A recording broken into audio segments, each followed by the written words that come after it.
visi gimę ožiaragio ženklu. Šios savaitės horoskopas nuo vasario 24 iki kovo 2 dienos. Pažiūrėkim, kas laukia ožiaragių šią savaitę.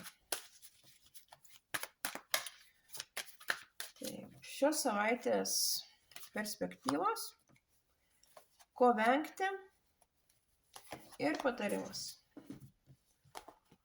Taip, ožiaragiam šią savaitę teks susiimti rimtais reikalais.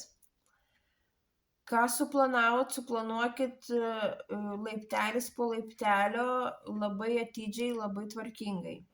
Jeigu dirbat su dokumentais, kad visi dokumentai būtų idealiai sutvarkyti, niekur neskubėkit, rimtai stovėkit ant žemės, nesiblaškykit ir viską vykdykit palaipsniui. Ko vengti? Venkite noro konfliktuoti ir venkite noro užsisvajoti kažkokiose tai iliuzijose, paplaukioti. Tai ne jums, bent jau šią savaitę. Ir patarimas.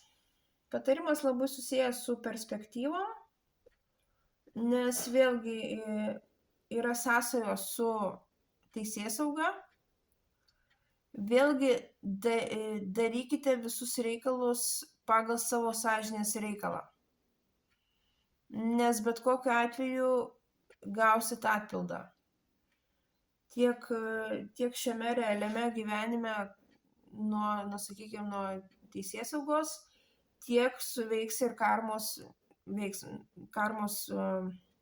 įstatymai. Tai labai galvokit, ką darot, ką sakot ir prie ko gali privesti jūsų veiksmai.